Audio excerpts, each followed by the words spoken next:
Slightly. Yeah, of course. All right. Shalom. Shalom. When the Hebrew Israelites back again in this live lesson, bringing it out for the hopeful elect out there. Lord willing, everything's coming in clear. All right. Before we begin this lesson, we're going to face the east. We're going to give all honor, praise, and glory unto Yahweh, Bahasham, Yahweh Shai, Bahasham, Rakah, Kodash. All right. Double honors to the elders and the apostles that we learned from. Those are the ones that taught us everything we know through the spirit and power of Yahweh Bahasham, Yahweh Shai. And those are the real prophets and the leaders of all Israel today. And you already know they are. You already know who we're speaking about, all right? I ain't even got to say the name. But shalom to you brothers out there on the highways and hedges, giving up your bodies a living sacrifice, showing your due diligence to make your calling and election sure. Shalom. Shalom to you Israelite sisters, you Akwaf that are in order, okay? Because a great humbling is on the way for you sisters that are out of order. I wouldn't say sisters, you demons that are out of order. The great humbling is coming. You know, it's been a long time coming, and that time is at the door, man. All right. So shalom to you sisters in order, you're precious, and to hell with the other ones, man. Shalom to you Israelites scattered abroad. It may look like these other nations. You might look like a so-called white man, Chinese man, Arab, or whatever other nation is out there. But if your seed line goes back to Abraham, Isaac, and Jacob, you are indeed a Hebrew Israelite, because this thing ain't about color. As we teach time and time again, we're not the black Hebrew Israelites, as they like to call us, like to demonize us and slander our name and all that. We're just the Hebrew Israelites of the Holy Bible. You won't find nowhere in the Holy Bible that says black Hebrew Israelites, man. That's just a term that was put on us to make us look like some kind of hate group, some kind of black power movement, and it ain't nothing to do with that, man. It's about, this is a spiritual thing, not a carnal thing, okay? When you're talking about color, which we don't teach about color, we teach about seed line. When you're talking about color, that goes into carnality. We're spiritual men up here, all right? So shalom to you Israelites scattered abroad. Now, today's lesson, we're going to speak about the glory that is coming to the servants of the Lord, man. You know, we don't really bring this out enough, you know what I mean? But there is coming a time where, you know, great glory is coming to the servants of the Lord, and not just any servant, the ones that are truly of the elect, which we don't know who that is yet. That's why we call ourselves the hopeful elect, okay? We are doing this in hopes to be a part of the elect, okay? Because to be of the elect is a great position to be in, man. That's a, you know what I mean? That's the lottery of all lotteries, let's just say, right? So, you know, there's many people that call themselves servants. So this ain't talking about any old servant, man. This is them that are going to be tried as golden fire and are going to be come out successful. They're going to endure to the end and be delivered, the true servants of the Lord, all right? So glory is coming to you, and we're going to bring out a few precepts, and Lord willing, this be edifying to you, hopeful elect out there that are listening, all right? And this is kind of a motivational lesson, okay? And we're gonna speak about how, you know what I mean, people ain't gonna accept you due to the depth of the knowledge that we bring out. You know, these people that are a part of this world, they're shallow. They're shallow people. They're shallow-minded, and their mind doesn't go very deep. You know, they're carnal brute beasts, and your spiritual level, your vibrational level, or whatever you want to call it, is you're on a higher level than these people out there. So therefore, you know, you bringing out these prophecies and stuff goes way over their head, man. Meaning you're a high value man walking amongst fools, okay? And the world don't recognize you for who you really are yet, but they will in due time. And that's the, you know, that's the faith of that's the patience that we have and the faith that we have inside, you know. The Lord has blessed us with faith, which is a gift, okay? The rest of these people, they ain't got no faith, man. You know, all the faithful, all the unfaithful, shall die in their unfaithfulness, man. The scriptures speak about, yeah. Okay. So there's no particular order I want to bring this out. I got a few precepts written down that I do plan to bring out in this lesson, but there's no particular order. So we'll just kind of flow in the spirit and bring it out, man, as it comes along, man. You know how the spirit works, right? I think first off, I want to start with the book of John, chapter 15 and verse 16 to get it started, in all honesty, because us coming into the knowledge of this wisdom, this truth, this wisdom, knowledge, and understanding is a gift. It's not something that we just, you know what I mean, we figured out. We did our we did our studying and cracked the code, and with our great wisdom, we figured out the truth. You know what I mean? It ain't that. You know, the Lord predestinated you to understand this truth, and this is a stumbling block to Christians, man. I've had this conversation with a Christian pastor before about predestination of his elect, but he couldn't get his head around it. No matter how many precepts I brought out, it was hidden to him, you know, which goes into what I said earlier, how you're on a higher level, you that are in the congregation of the living, you that are amongst us, you're on a way higher level than these carnal brute beasts, especially these people that think they know the Bible in the Christian church, man. Yeah, and just to add as well, that goes to show you that the law has clearly blinded them. You know, it's amazing to see when the scriptures are brought out and they're explained to us, we get it. You know, it makes sense. But then you say the same scriptures, and people just it just doesn't register. It just goes to show you that the Lord has blinded them. You know, that's it. You know, I was gonna start at verse 16, but I think I think starting at 14 is more suitable because there's more meat on here. Right, so this is the book of John, chapter 15, and I'm gonna start at 14, right? It says, ye are my friends, and this is red letter Yahushai, who the world ignorantly and blindly, stupidly calls Jesus Christ, right? His real name is Yahushai, which goes into the Hebrew, which means he is the deliverer, basically, right? You know, when you call on Jesus, that when you go into the meaning of that word, it means earth pig.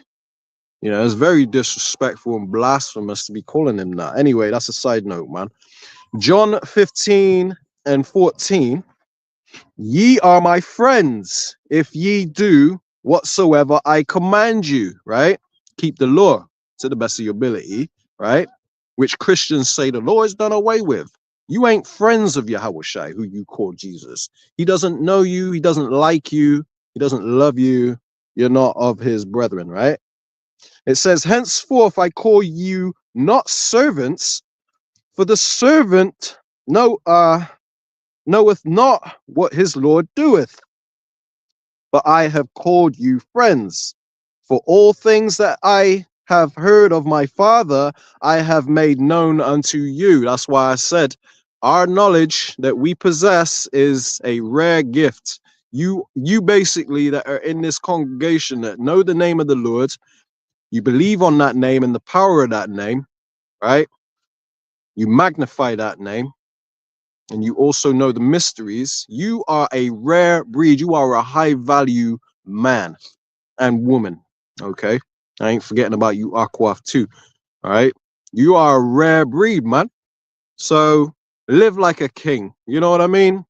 When these Edomites try to disrespect you, hey, man, you're on a way higher level than these peasants. They're future slaves. You know what I mean? Seeking their love and their validation and all that. Why would you do that to a damn peasant? As a pig, a dog, right? So verse 15, it says, henceforth, no, verse 16, Salakia, right? John 15 and 16. Ye have not chosen me. This is the point. Ye have not chosen me, but I have chosen you. So like I said, it ain't by your great wisdom and your skillful ability to do your research and all that you cracked the code and figured it out. You know, this was revealed unto you through predestination. It was always part of the Lord's story upon the creation of this earth, right? This universe, everything that exists, you was already in the Lord's mind as one of his special souls that he was going to place in the earth. And you was going to come back into that knowledge of who you are in these end times, regardless of the fact that you was living like a nigger, living like the rest of these brute beasts in the world in your prior years before coming into this knowledge. It ain't about where you was, it's about where you're going. Okay. So this is related to what we're going to bring out in this lesson, because the world don't recognize you for who you are. Just like Yahweh Shai, they said, oh, he was a carpenter's son, you know. That's the reputation they put on him, because he had no respect among the people who he grew up around, right? So he didn't do many miracles around that area, you know, in Galilee, all right? But anyway, that's a side note, right? Let me start from the top again, right? John 15:16. Ye have not chosen me, but I have chosen you and ordained you that ye should go and bring forth fruit, right? So us producing these lessons, edifying the sheep, you know, anything we do toward the ministry is considered our fruit. And the Lord says that you will know them, meaning the true servants, by their fruit, because there's many people that are in this Hebrew Israelite movement, so to speak, right, calling themselves prophets or servants of the Lord, but they ain't all servants, man. And this is one thing that, you know, you learn as you mature in this walk, man, because I ain't gonna go into that. I'm going way off topic, but you know, I've recently witnessed how much that myself has personally grown in this walk, man, through stumbling upon, you know, posts that I put on Facebook years ago when I first came in this knowledge, man. And I looked and I was amazed at how much I've grown. It just kind of was like a faith booster to me, right? While a lot of people are staying in the same level dormant, man. You know what I mean? Because the Lord ain't dealing with them. If you ain't growing in this walk, the Lord is not dealing with you, man. Because there's so many levels to this. When you first come into this knowledge, you think all Hebrew Israelites are the same. You just want to love your brother. You just want to save black people, you know? And that's not what this walk is about. And it takes time to really get the grasp and the understanding of that, man. Anyway, let me get back onto the point, man. Salakia for rambling. Says, ye have not chosen me, John 15:16. Ye have not chosen me, but I have chosen you. So the Lord chose us. We didn't choose him. It says, and ordained you that you should go and bring forth fruit, and that your fruit should remain, that you continue on this path. You don't fall out. You don't bug out, you know. The scriptures say, them that endure to the end shall be saved. So your fruit has to remain, man. There's many people that have brought out good fruit in the past, and then their tree withered and died, man. And then they started calling on some other name, or they went back into Christianity, or they kissed the ring of Vocab Malone. You know what I mean? On his podcasts and all that, just bugged out, man. So it says that whatsoever ye shall ask of in my of the Father in my name, keyword my name, he may give it to you. I might as well read on a little bit. It says, these things I command you, that ye love one another. And that's by bringing out this truth, you know, being a faithful servant, right? Being diligent as you can. It says, if the world hate you, ye know that it hated me before it hated you. If ye were of the world would love his own. But because ye are not of the world, but I have chosen you out of the world, meaning you're that blessed soul, man. You're that one in a couple of million, man. Because the amount of servants, true servants of the Lord in this congregation is very few compared to the number of the children of Israel. It's like a wave to a drop. You understand? So it says, therefore the world hateth you. So they hate us because their spirit is contrary to what we teach. You know what I mean? We teach that you need to separate from your enemies. We identified who our enemies are, but yet these people have a problem with that. They say we're racist, we're hateful, hate preachers. They hate us, but it's not us they hate. They actually hate the one they think that they love. It's crazy. It's a crazy plot twist, man. It says, remember the word that I said unto you, the servant is not greater than his Lord. If they have persecuted me, they will also persecute you, because we are friends of Yahushua, man. You know, we're servants, but he considers us friends, the true servants, right? And we walk in the same footsteps, in the same path, you know, roughly that Yahushua walked in, man. It says, if they have kept my saying, they will keep yours also. And I'll leave that there, man. Yeah, I wanted to bring out precepts. You know, like my brother was talking about earlier when he said that he had a conversation with a pastor, and basically, no matter how much he brought the scriptures out, right, the pastor just couldn't get it. Right now, going back to John 15 and 16, where it says, "Ye have not chosen me, but I have chosen you." Right, that goes to show you that that pastor wasn't chosen, even though he's the one, you know, supposedly bringing out the ministry, which he's not, clearly, because he wouldn't accept the truth, or he couldn't accept the truth, right? That leads me to my next precept. This is in the book of John, chapter 10, verse 25, and it says, Yahushua answered them, I told you, and ye believe not. So obviously the scriptures were being brought out, like the precepts were being brought out to show the pastor, you know, the truth. However, the pastor believed not, because he wouldn't receive it, right? It says, the works that I do in my Father's name, they bear witness of me. It says, but ye believe not, because ye are not my sheep, as I said unto you. So that pastor was not a part of his sheep, a part of his flock. Although the pastor believes that he's following the correct way, he's not a part of the flock. He's not special or chosen in that way, right? Verse 27, which is the point, it says, my sheep hear my voice, and I know them, and they follow me. So the ones that receive the understanding of these scriptures, they straight away it's going to click. So a lot of Israelites out there that are watching, whatever, you know, when you heard the truth, there were certain things that just, that sounds right. Yeah, that sounds right. You know, instantly. It didn't take a lot of convincing. You know, you may have had to do some research to look into certain things, but as soon as you realize the truth, you received it, you accepted it, right? Whereas this pastor, when we're bringing out the scriptures, it just in it one ear and out the other, you know. So that just goes to show you that the Lord chooses you. It's not you that chooses him, because that pastor, I believe, in his mind, is probably thinking, yeah, I chose to follow JC, you know, but his doctrine is completely off. He believes that everybody could be saved, when that's not the case. That's not what the scriptures say, right?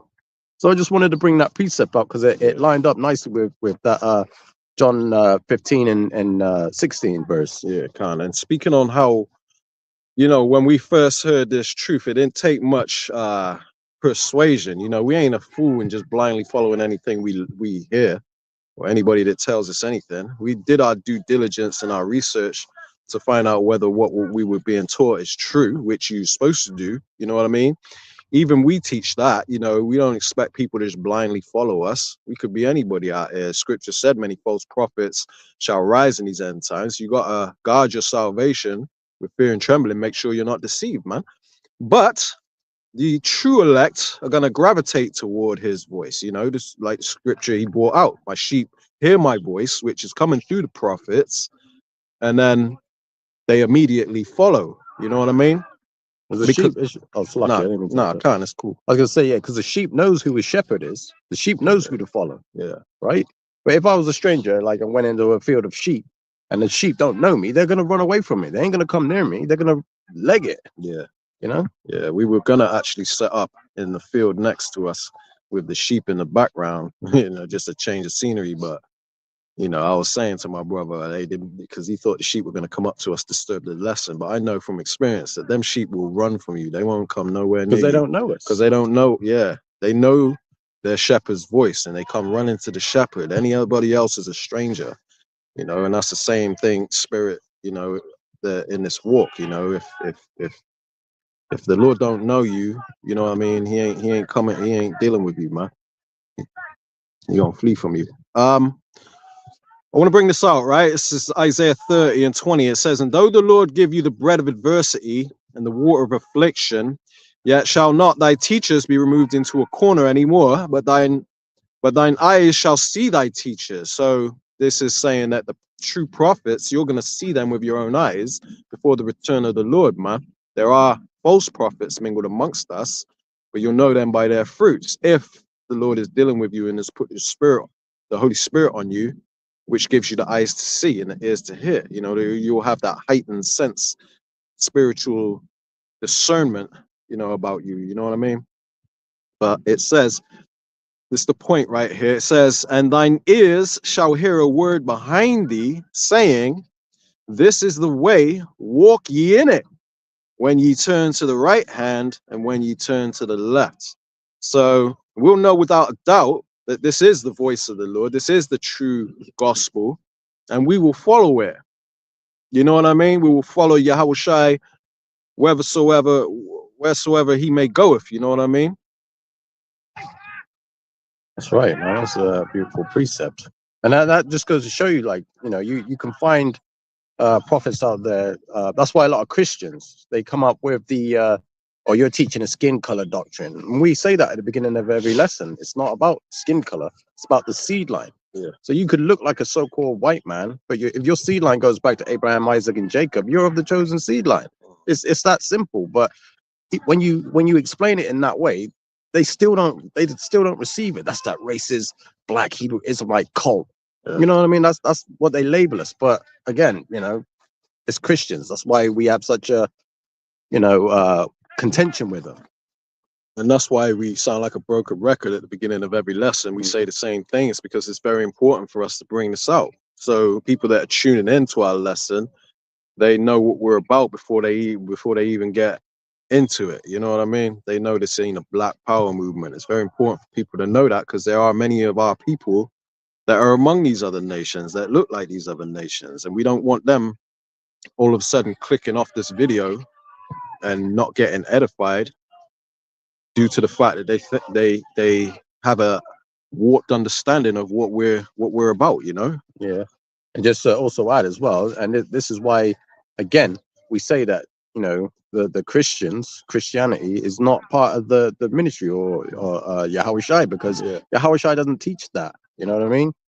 So again, people like you'll see some Israelite camps that will just straight up, you know, hey, you're Esau, you're an Edomite, but you ain't tried the spirit. You just saw them off appearance and labeled them like that. So that's what Christians look at us as. You know, they look, oh, you hate all white people and blah blah blah blah blah. It's like, well, no, if your seed line goes back to Abraham, Isaac, and Jacob, because you got to remember, the Israelites were scattered into every nation, right? Through the diaspora, through you know, history. We broke the commandments, and part of the curses were that we'd be scattered across the four corners of the earth. Right, so we're gonna look like other nations, and that's why we don't. We're not about making Edomites kiss our boots, because you might be making a Jake kiss your boots, man. Exactly. You know, that's carnal, that's unwise, and it puts a bad stain on the ministry, man. Because that ain't what this walk is about. We're not about, you know, that's vainglory also, man. You know what I mean? Mm-hmm. You know, that time will come where, you know, Edomites are gonna be, you know, in a sense, kissing our boots, but this ain't that time. We got a mission to do, man, you know. Anyway, let me bring out this precept real quick. This is the book of Jeremiah, chapter 1, and I'll start 4, points in 5. It says, then the word of the Lord came, the word of Yahweh came unto me, saying, before I formed thee in the belly, I knew thee. So before you was even a fetus in your mom's belly, you know, it says the Lord knew you, because you was always predestined for glory, man. You know, which is what this lesson's about. We're gonna get deeper into this as we go along, right? So before we were formed in the uterus, in the womb, Salakia, you know, before we were a sperm swimming through the uterus, the Lord knew us, man. It says, and before thou camest forth out of the womb, I sanctified thee and ordained thee a prophet unto the nations. Now the scriptures speak about how the spirits of the prophets are subject to the prophets. Can you grab that real quick for me? Babu Kushah. Yeah, so the spirits of the prophets are subject to the prophets, man. So if you was a spirit, if you was a prophet in your former life, you're going to be gravitated toward the prophets naturally. It's a spiritual thing, man. You're going to gravitate toward where you belong. You know, people get in where they fit in, they say. And you, if you're in this congregation diligently watching our lessons, not just us brothers that teach what we teach, and you're taking notes, you're taking our ministry, the ministry serious, the truth serious, then you're more than likely a prophet, because the spirit of the prophets are subject to the prophets, meaning you're drawn to the prophets, man. Okay. I got that Yeah, precept. Yeah, this is the book of 1 Corinthians, chapter 14, verse 32. It says, and the spirits of the prophets are subject to the prophets. It says, for the Most High is not the author of confusion, but of peace, as in all churches of the saints. yeah. See? So that's just proving the point I was making, you know, so you know exactly where the precept is at, if you want to take notes or whatever. Let me, Yeah, I was going to quickly bring out Romans real quick. yeah, can't do your thing. I'm just Yeah, so this up is the book of right Romans, chapter 9. I believe it's verse 11. Yeah, so this is just talking about when my brother was saying that, you know, before I formed thee in the belly, I knew thee, right? This is Romans 9, and I'll just read verse 11. It says, for the children being not yet born, neither having done any good or evil, that the purpose of the Most High according to election might stand, not of works, but of him that calleth, right? So, you know, that particular precept is talking about Jacob and Esau, but you know, before they'd done anything good or bad, before they were born, the Lord already knew what was going to happen with that whole situation, because he created it, right? Just goes to show you that the Lord already has everything figured out and planned out. You know what I mean? And that goes into what my brother was just bringing out about the fact that before I formed thee in the belly, I knew thee, you know? Yeah. And you didn't do anything to be of the ones that the Lord knew, man. So, you know, we got to show our appreciation by doing as is commanded, and doing everything we can to get on the good side of the Lord before he destroys this place, because everybody outside of this circle is doomed, man. You're in a safe sanctuary. The scriptures speak about how the name of the Lord is a strong tower. The righteous run to it and are safe, you know?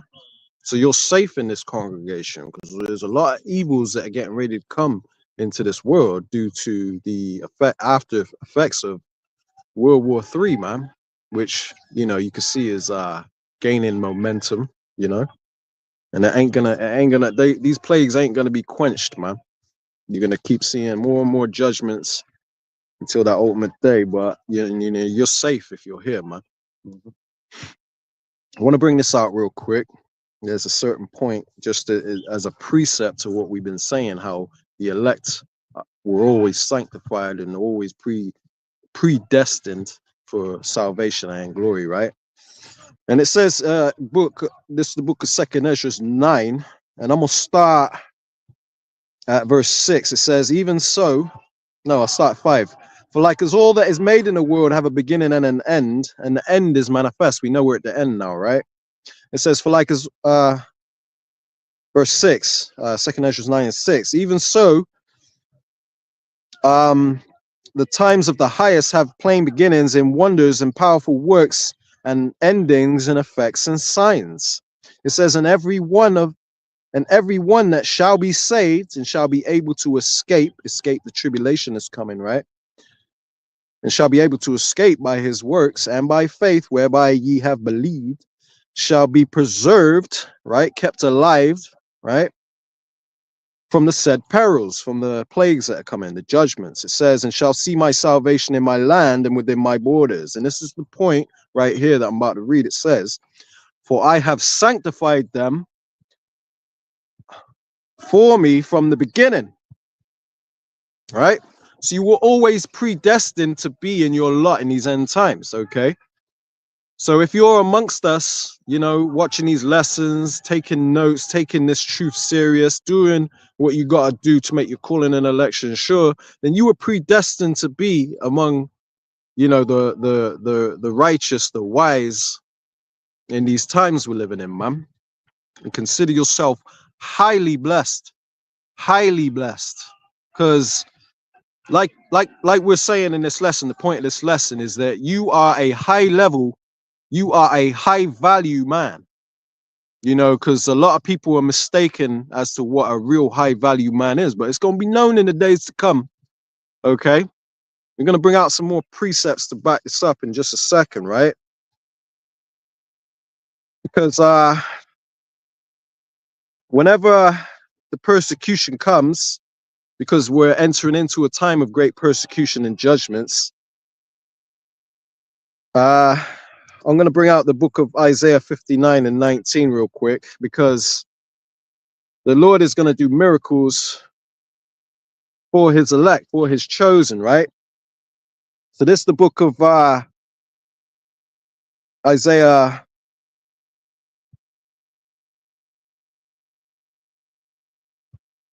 Is it Isaiah 59 and 19? When it should come in like a flood. I think so, yeah. That's not it. Salakia, bear with me, Akim. 59 and 19. That's not it, is it? 59 and 19. Raise up the standard against him. Oh, yeah. Calm. Yeah. I just didn't have it highlighted. Salakia.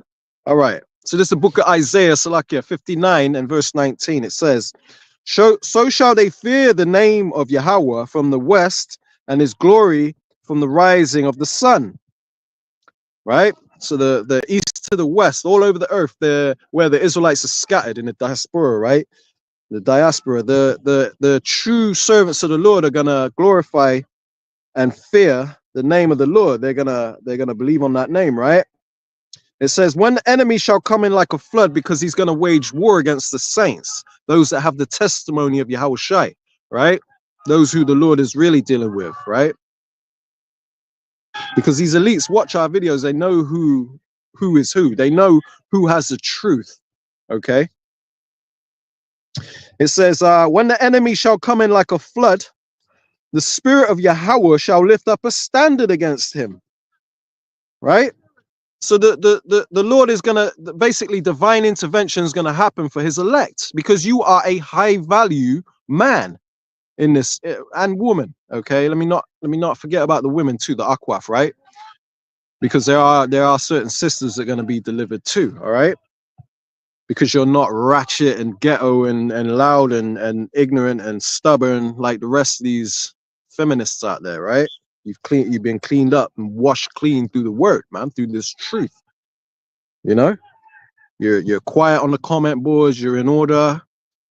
Unlike you go to the comment board of Sakari or something like that, and you see how these women are just posting scripture and just loud and opinionative and just all out of order, man. It's a big shit show, especially in IUIC and all that. But let me see. So the Lord, the spirit of the Lord, Yahweh, Bahashim Yahushai, shall lift up a standard against him. So when these martial law troops come, you know, miracles are going to happen. This is going to enter into the next phase of the ministry. Right now, we're throwing out that line, fishing for the elect, right? Fishers of men up here. But that season is almost coming. That season has almost come to an end, man. And then we're going to reach the next chapter in this ministry. Some of the men of the Lord are going to have spiritual powers, or they're going to have angels appear to them. All these things that we've been speaking of, because during that time we're gonna know who the chosen are, man. As the Lord said in the book of 2nd Ezra chapter 16, around verse 75 or something, it says, then shall be known who are my chosen, man, and they shall be tried like gold in the fire. So during that time when the chosen are known, the elect are gonna, the are truly of the elect, they're gonna be doing some wondrous things. Not everybody, but some of them are gonna have certain powers in that time. or things are going to happen where divine intervention will happen, and you know what I mean, miraculous things are going to happen to help them escape certain situations, because we don't know what's going to happen during that time. We don't know the details. We just know that it's going to be a time of trouble where we're going to need, where Michael the archangel is going to have to stand up for the children of his people, man, you know. But that word standard, you got that on deck, yeah.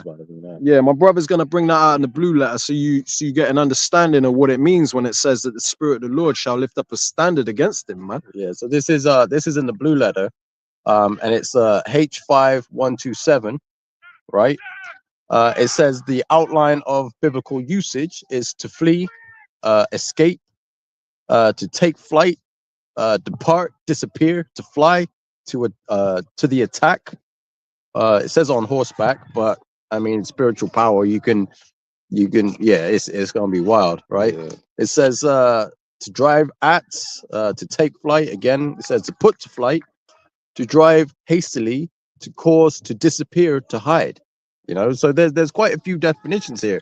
So you're gonna have, you know, a standard that could be anything. You could be standing like in a room, and the martial law troopers bust in, and they just walk past you because they can't see you. That could be an example of like a spiritual power that you'd have.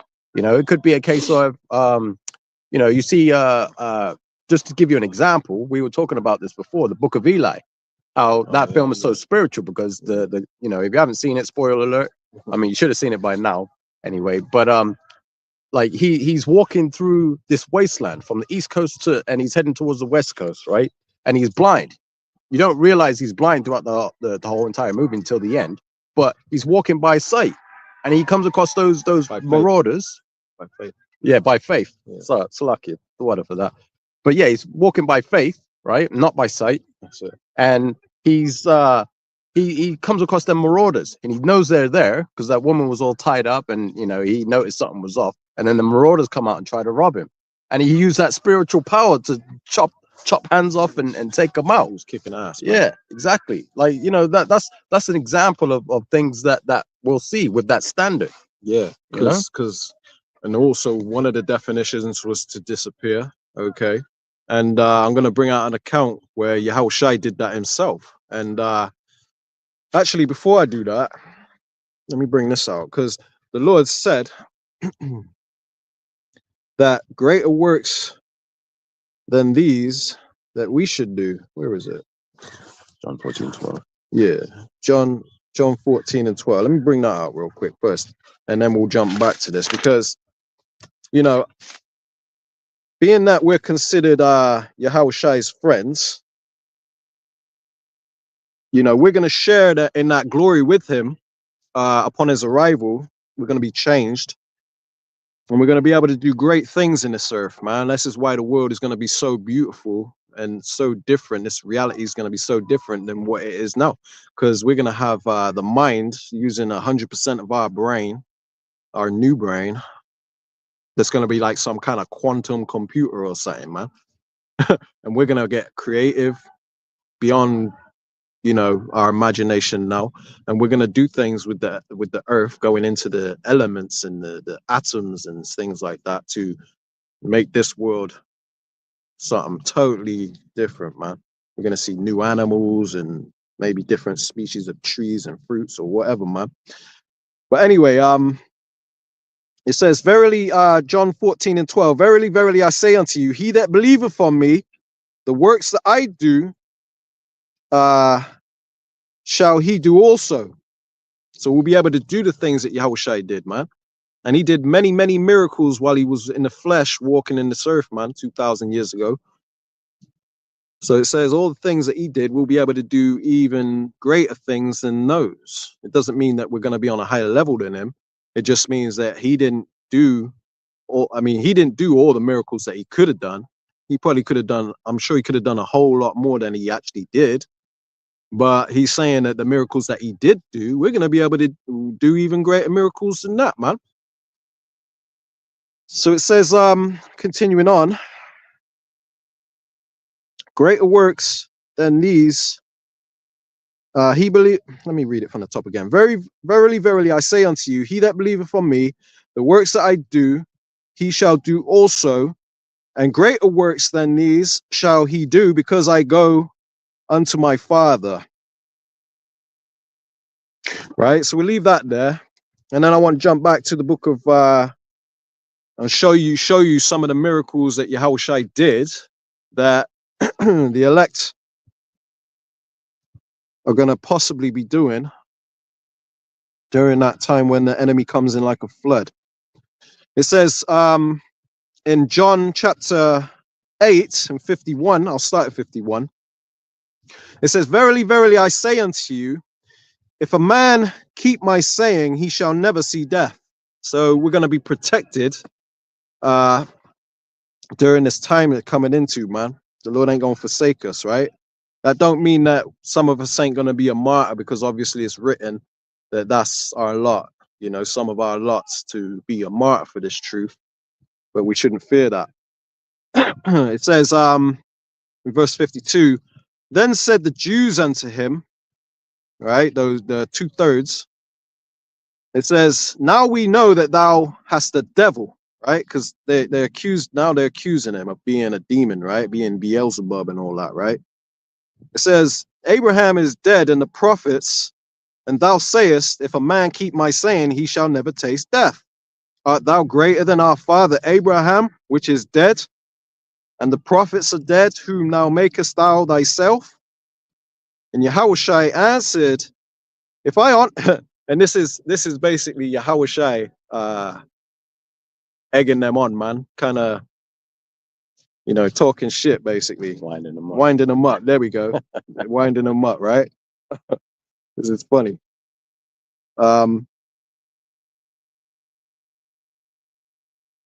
Right, verse 54. Let me show you where I'm at, for those that might not know. It says in John 8 and 54, right? And Yahushua answered, if I honor myself, my honor is nothing. It is my Father that honoreth me, of whom thou say he is your God, right? So he's saying the one that you say is your God, he honors me, right? Now he knew that was gonna wind them up, because they're already trying to accuse him, right, of being a devil, and he's like saying, nah, the one that you call God, he honors me, right, not you, right? And he says in verse 55, yet ye have not known him. You don't know him, right? But I know him, he says, and if I should say I know him not, I shall be a liar like unto you. So he's saying, if I say I don't know him, then I'm a liar like you, right? Calling them a liar, basically, right? Talking shit to them. It says, but I know him and keep his saying. Your father Abraham rejoiced to see my day, and he saw it and was glad. And he knew that would wind them up, because they respond by saying, then said the Jews unto him, thou art not yet 50 years old, and hast thou seen Abraham? Right? And Yahushua answered unto them, verily, verily, I say unto you, before Abraham was I am, right? And he knew this was gonna wind them up. So this is how they responded, right? It says they took up stones to cast at him. So they're getting ready to stone him. But Yahushua hid himself, which goes into that word that my brother brought out, when the enemy shall come in like a flood, the Lord shall lift up a standard against them. And go into that meaning of that word standard, one of the words is to disappear. And that's what Yahushua did in this story right here. And you know, I read how it says that, you know, us that follow the Lord, you know, greater works than he did, we're going to be able to do, meaning we're going to have great glory, man. Okay, we're going to be able to do things that is going to blow these people's mind. And when we tell the average person out there that don't understand the true gospel these things, they think we're crackpots, man. They think we're crazy when we say we're going to zip around like Marvel characters. They think we're nuts. You really lost the plot now. Let me read verse 59 from the top again, right? So this is John 8 and 59. It says, then they took up stones to cast at him. But Yahushua hid himself and went out of the temple, going through the midst of them, and so passed by. So that proves that he went invisible, because he hid himself and he went through the midst of them.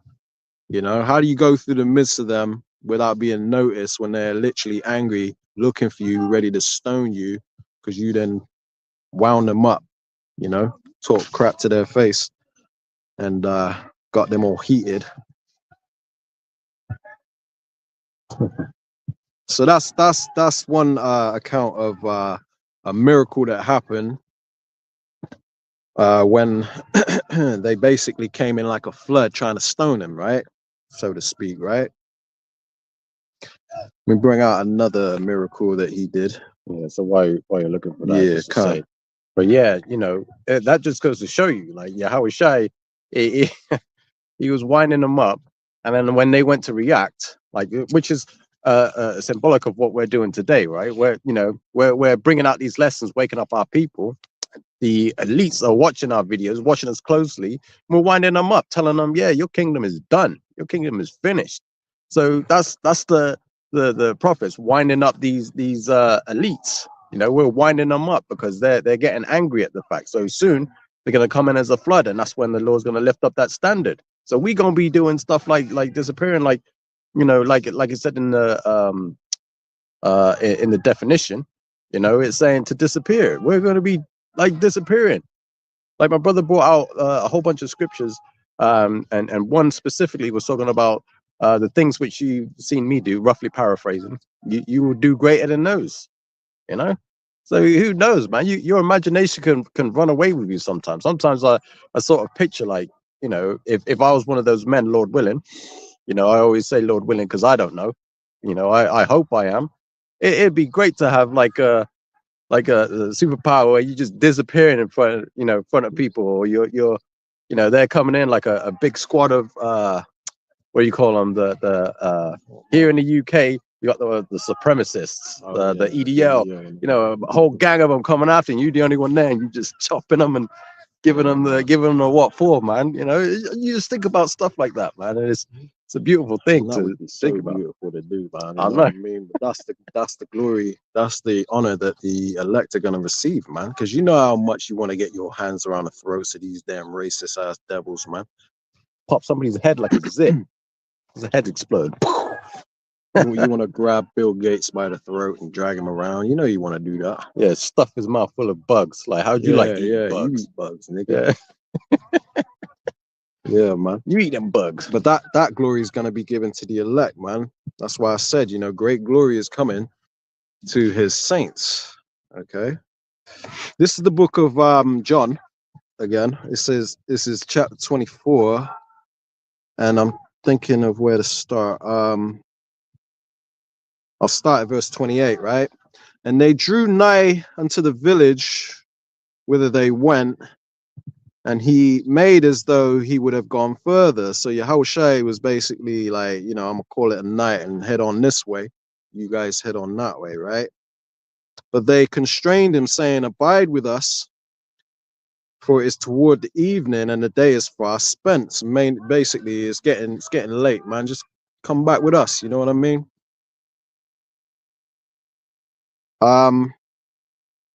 And he went in to tarry with them. So he was like, all right, cool, I'm gonna come. So Yahushua went with them.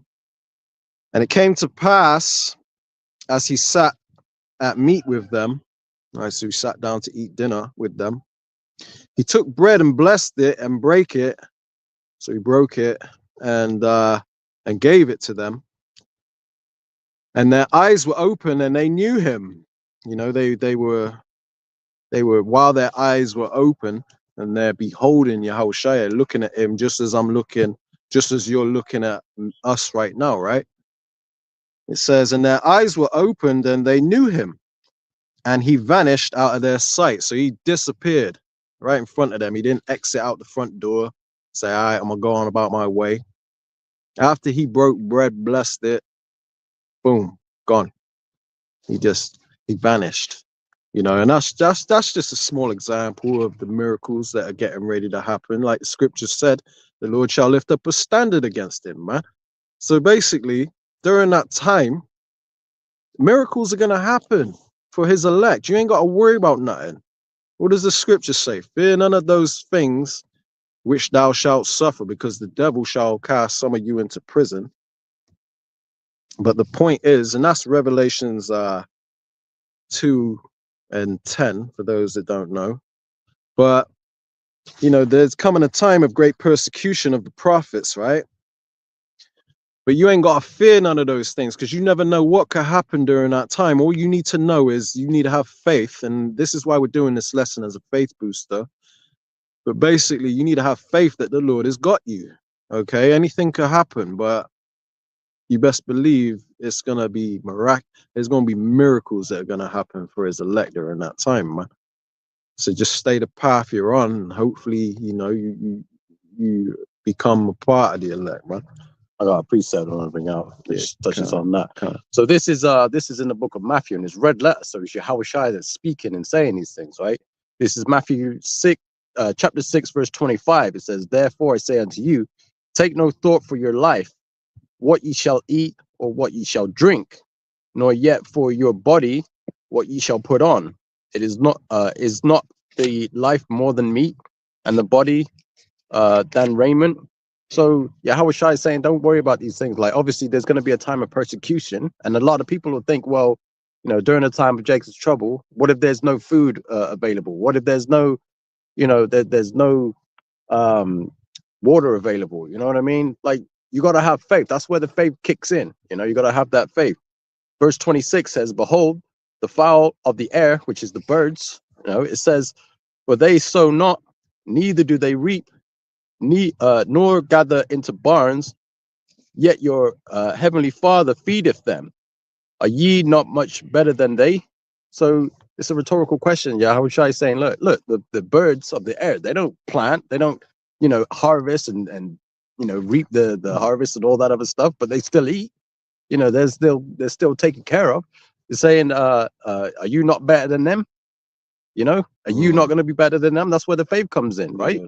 It's just like I think it was Peter when he was walking on the water, and Yahushua just like, you know, just about to bring that out. Yeah. Oh yeah, come, yeah, go ahead. Yeah, because that's the spirit, man. Because basically, there was a time where Yahushua took 5 loaves of bread and 2 fishes, I believe it was, and he fed thousands. I forget how many thousands it was. It was like 5,000 or something. I think it was about 5,000. But that account is in the book of John, chapter 6, right? So that right there also proves that miracles can happen to feed those that follow the Lord, basically, right?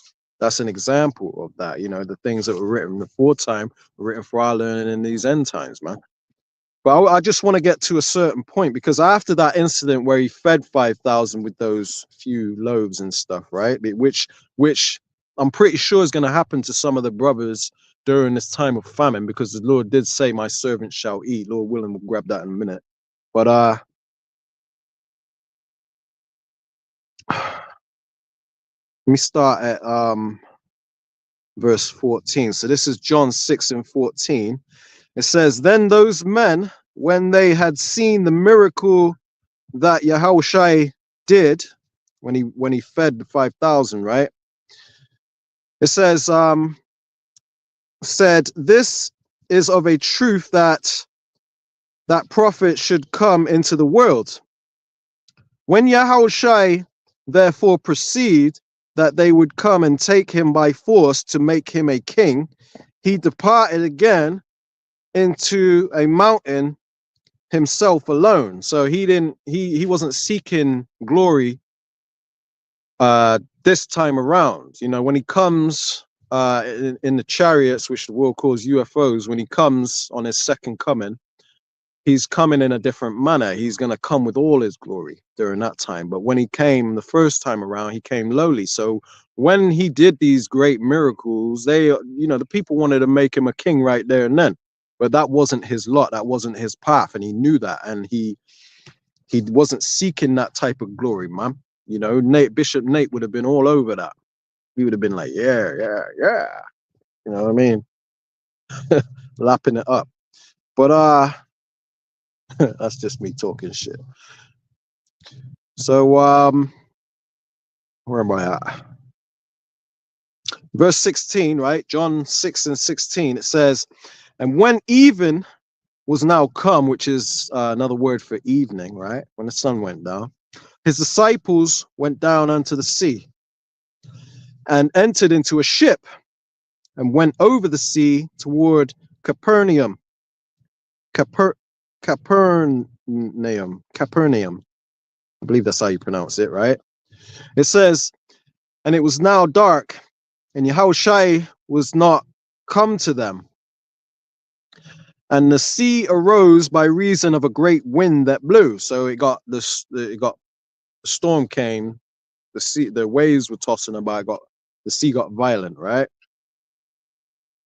And there's another account of that story, and it speaks about how Peter went out to meet Yahushua on the water, and then he started to lose faith and started to sink, right? But in this particular these particular scriptures here, this is John's account of this story, and it's certain details are slightly different. So it's good to read both of them to get the full a better understanding as to that whole situation. But this right here, pay attention, right? This, I'm getting to the point. I'll start at 18 again, John 6 and 18. It says, and the sea arose by reason of a great wind that blew. So when they had rowed about 25 or 30 furlongs, they see Yahushua walking on the sea and drawing nigh unto the ship. And they were afraid. They thought it was a spirit or a strange apparition or something, right? So they got a bit spooked. It says in verse 20, John 6 and 20, but he saith unto them, it is I, be not afraid. Then they willingly received him into the ship. And this was after the account of Peter walking out onto the water to meet Yahushua, right? Because you all know, that famous story of how Yahushua walked on the water, right? Then they willingly received him into the ship. And they're like, oh, that's Yahushua. Cool. Come on to the ship, right? And immediately the ship was at the land whither they went. So he teleported them and the ship to dry land, to the land, right? Because the waves were tossing about, this and that. I believe he did calm the waves, but either way, he took the ship, he teleported them and the ship to dry land, man. Because it says immediately they were at the land. Let me read that one more time, right? John 6 and 21. Then they willingly received him into the ship, and immediately the ship was at the land whither they went. So this is just one of the many miracles that Yahushua did. So you think that you ain't gonna be protected when you're in the presence of the Lord during the time of famine? Esau could do whatever he wants. Hey, come with it, man. Bring it, Esau. You know, these elites, bring it, man. Whatever you got, okay? Because we have utter confidence, pure confidence in our Lord, man. And we know his name now. We have power. Because all of them calling on Jesus, Yeshua, Yahuwah, all of these bugged out false names, they're false gods, right? They're going to be sadly disappointed. They ain't getting the miracles that we're getting. Lord, willing we be a part of them, men. We be them men, But the Lord's true servants are getting ready to come into great glory, okay? Because it's going to be known who is chosen during that time, because you're going to see the miracles, man. You're going to know without a doubt that the Lord is dealing with you, okay? We're going to reach the next level of this ministry, man, the next chapter. Because, you're seeing us on the highways and hedges and out here prophesying and doing the sit-downs and the pistols and all that. And that's all you've been seeing since you come into this truth. But don't think that that's it. You know it all. You've seen it all. You're getting ready to see the next level soon, okay, of this ministry, when you're going to start to see the miracles that happened during the time when we escaped Egyptian captivity under Pharaoh, all those miracles that the Lord did then, which the 2/3 niggas were still unfaithful and unthankful, even though they witnessed all those miracles firsthand. But, we ain't built from that cloth, man. You got something you want? Yeah, I was gonna say, and, another miracle that happened was when Daniel was in the lion's den, basically. An angel brought him food. Right. So it says well, basically, an angel told the prophet Habakkuk to bring food to Daniel. So like Habakkuk was in the middle of making food, and an angel was like, yeah, take some food to Daniel. And I think Habakkuk was like, I don't know where Babylon is, and I don't know where the lion's den is. You know what I mean? It's like the angel, I believe he took Habakkuk by the hair and instantly teleported him to where Daniel was, right? I believe that story is in the book of Bell and the Dragon. Let me just see. I believe it's chapter 1. There's only one chapter, but I think it's verse 33, where it sort of gives the account. And I'll read it. This is Bell and the Dragon, 1:33. Says, now there was in Juri a prophet called Habakkuk, who had made pottage and had broken bread in a bowl, and was going into the field for to bring it to the reapers. But the angel of the Lord said unto Habakkuk, go carry the dinner that thou hast into Babylon unto Daniel, who is in the lion's den. And Habakkuk said to the Lord, I never saw Babylon, neither do I know where the den is. So Habakkuk was like, how am I supposed to bring him food if I don't know where he's at? I ain't never been there before. It's like let's say, for example, an angel will approach me. Look, scenario, Lord willing, right? I'd be, that blessed, right? But an angel comes to me and is like, you know what? I need you to take this food to the brother in Milwaukee who's in prison right now. I'm like, in England, man. I'm in England. Well, how am I gonna get there? You know what I mean? The angel's like, oh, come on, and just grabs you. You're in Milwaukee there. You know what I mean? Like, that's crazy, man. That's a beautiful thing, right? And it says, verse 36. It says, then the angel of the Lord took him by the crown and bear him by the hair of his head, and though the vehemency, I don't know if I said that correct, so forgive me. It says of his spirit set him in Babylon over the den. So he basically grabbed him, was like, come on, bang, and he just over the top of Daniel. And Habakkuk cried, saying, oh, Daniel, and like, hey, Daniel, psst, up here. You know what I mean? Take the dinner which the Most High have sent thee. And Daniel said, thou hast remembered me, O power. Neither hast thou forsaken them that seek thee and love thee. You see? So Daniel, was faithful unto the Lord. That's why he was in the lion's den. And he stayed faithful, right? He believed that the Lord wasn't going to forsake him. And look what happened. He sent the angel, hey, grab Habakkuk and give this brother a meal, like from me. So hot it's hot too. I bet you it ain't cold when he got there. Habakkuk, like, what's this? Cold, man.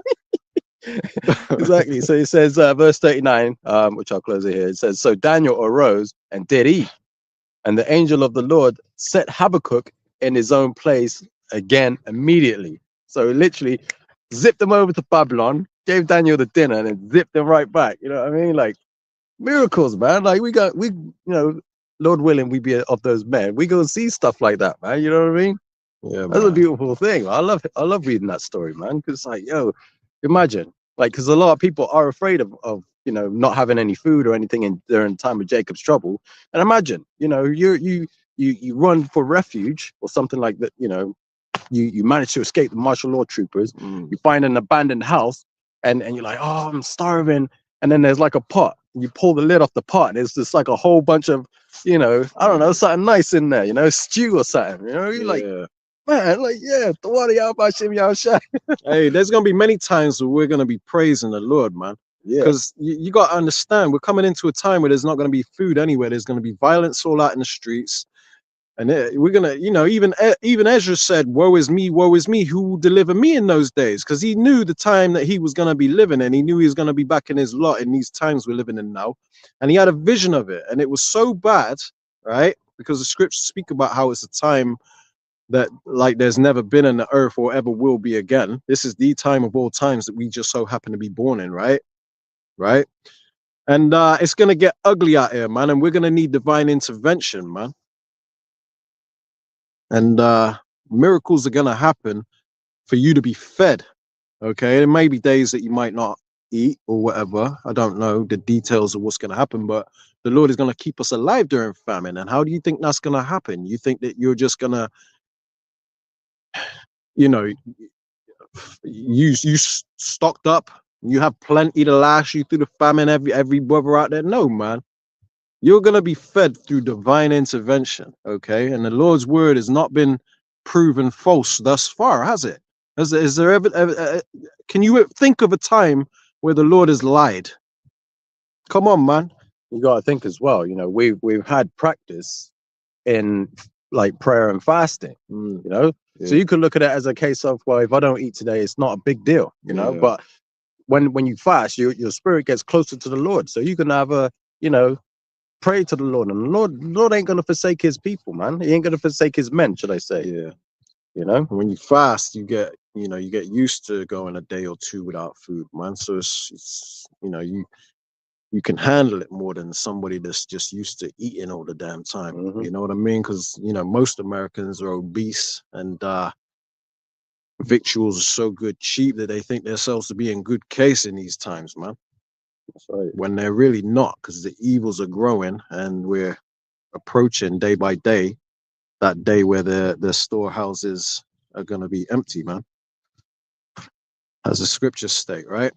This is the book of Romans 15:4. It says, for whatsoever things were written aforetime, like all these stories of miracles and the angels feeding Daniel in a lion's den and all that sort of stuff, right? So for whatsoever things were written aforetime were written for our learning, us in these end times, to boost our faith, right? It's because it says, scripture saying Isaiah 33:6 that wisdom and knowledge will be the stability of our times. It's going to keep us stable, knowing these miracles that happen and having the faith and the understanding and the wisdom to know that these things are going to be happening to his servants also, man. So it says, Romans 15:4 from the top again, it says, for whatsoever things were written aforetime were written for our learning, that we through patience and comfort of the scriptures, by learning the scriptures and reading the accounts of these miracles, might have hope. So this is going to give us hope and faith, understanding these stories that happened for the servants of the Lord back in them days, man. Right? I want to bring out a few things real quick. Let's jump to the book of Revelations chapter 2 and 10, like I said earlier, right? Because there's coming a time of great persecution among the prophets where this damn devil Esau Edom is going to use his power to throw us into prisons, FEMA camps, county jail, whatever the case may be, but you're going to be locked up. So it says, fear none of those things, Revelations 2 and 10, fear none of those things which thou shalt suffer, because we're getting ready to go through some persecution. It says, behold, the devil shall cast some of you into prison. One sec. That ye may be tried, and ye shall have tribulation 10 days. And that doesn't mean you can take a little, something hard and scratch in the wall of your cell. There's 1 day, 2 days. You only got a few days left, brothers, and we're out of here. It says 10 days. Nah, man, it ain't that simple. You ain't gonna know exact date you're gonna be released. Every brother's scenario is gonna be different too, man. It says that ye shall have tribulation 10 days, which means a set period of time. Okay. It says, be thou faithful unto death, because some of us will have to be martyrs for this truth. We don't know who will, but it says, fear none of those things, right? So be faithful unto death, and I will give thee a crown of life.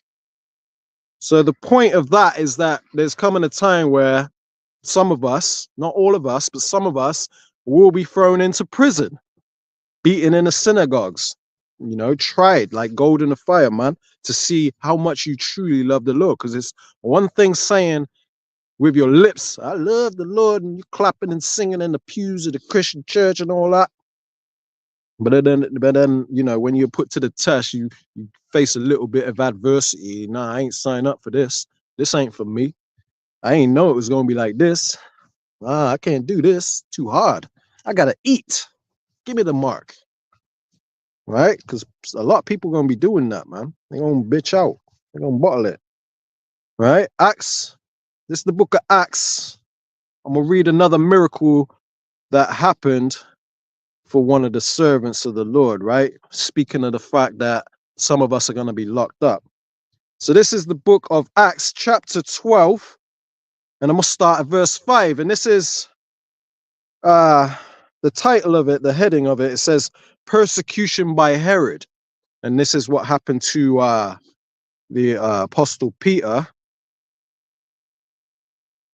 It says in Acts 12 and 5, Peter therefore was kept in prison, like some of us are going to have to be, right?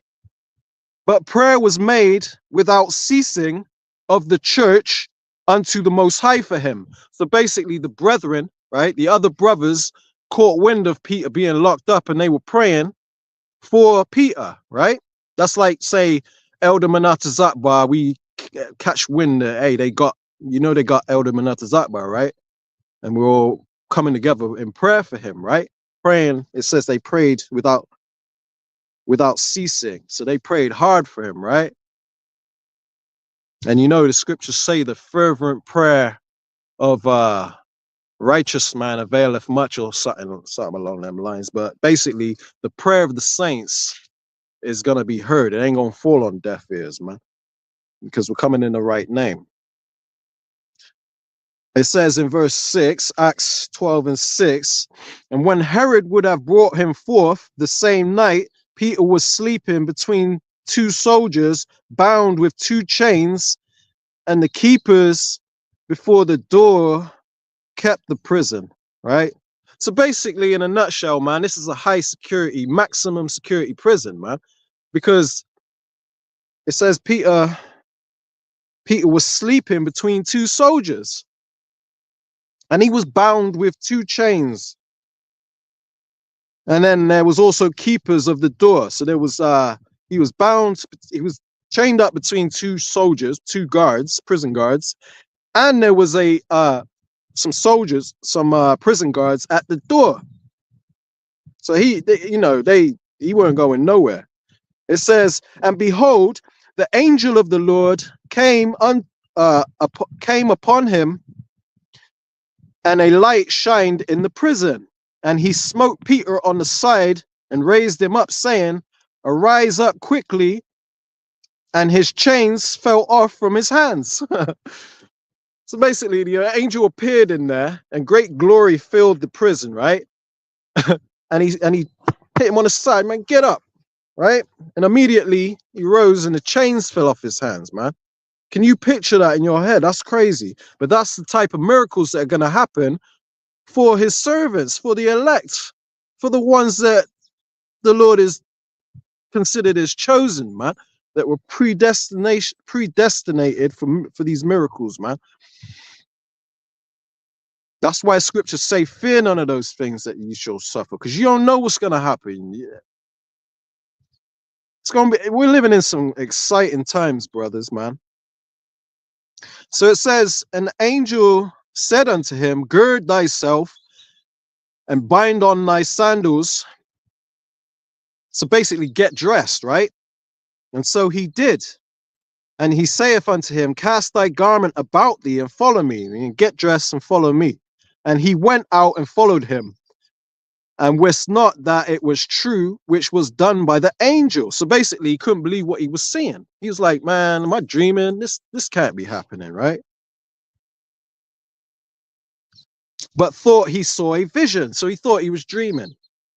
It says in verse 10, Acts 12 and 10, when they were past the first and second ward, they came unto the iron gate that leadeth into the city. So the main gate, the one that had the biggest deadbolts on it, right? The biggest iron gate of the prison, basically, right? Let me read that from the top again, verse 10. It says, when they were past the first and second ward, they came unto the iron gate that leadeth unto the city, which opened to them of its own accord. So it opened by itself. And it says, and they went out and passed on through one street, and forthwith the angel departed from him. So the angel just basically came to do a jailbreak for him, man. So the angel did what he did his mission, and then he departed, right? Because the angels do, they do what they're meant to be doing, and they execute their mission with perfection every time, because the will of the Lord the will of the Lord is not gonna come back void. Basically, it's gonna happen. The angels are pleased to fulfill the commandments of him that sent them. Yeah, can't paraphrase. Yeah, that's right. That's right. In verse 11, it says, and when Peter came to himself, he said, now I know of a surety that the Lord have sent his angel and have delivered me out of the hand of Herod, and from all the expectation of the people of the Jews, these 2/3 ass niggas, right? So basically it says when Peter was come to himself, meaning when he, because he's obviously stood there in disbelief, like, I can't believe this is happening.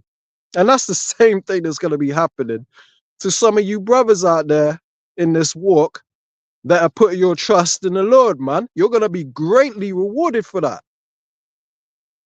This is why I say that you people that are of the hopeful elect in the congregation of the living among this true gospel, which is we're a rare breed, man.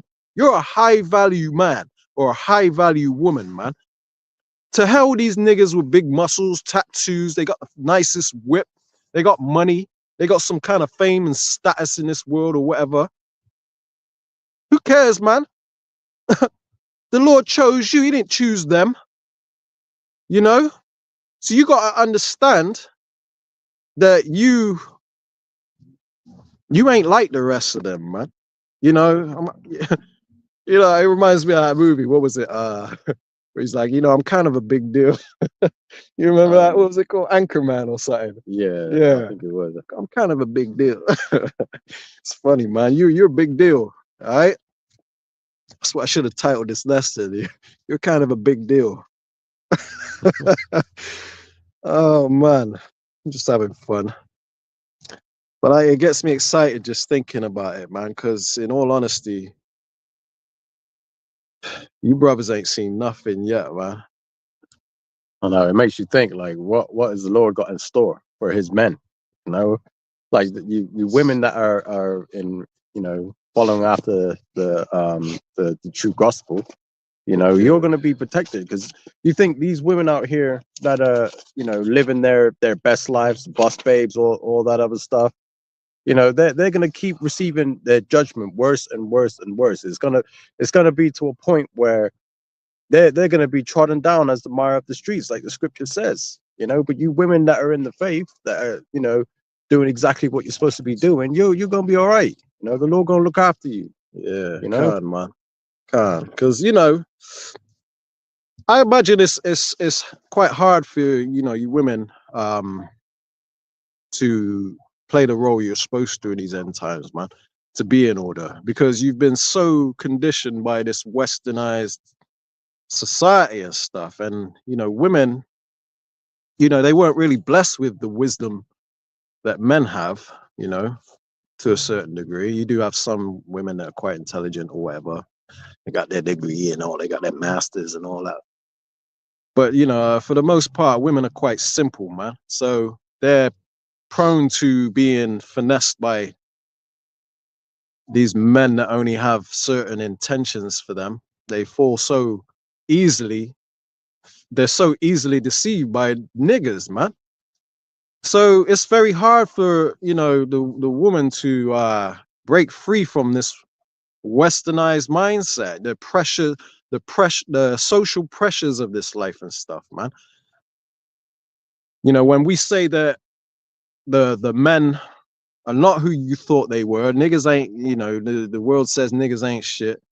Well, that is true. Niggas ain't shit, but we ain't niggas up here in this truth. We're the high value men, but it's hard, you know, it takes a while for you to really recognize that. You know, you learn over time. If the Lord is dealing with you, you'll learn that in due time that, you know, we're the best men out here. You know, Lord willing, we be them men, but the men of the Lord are the best men out here, man. The rest of these people outside of us are trash.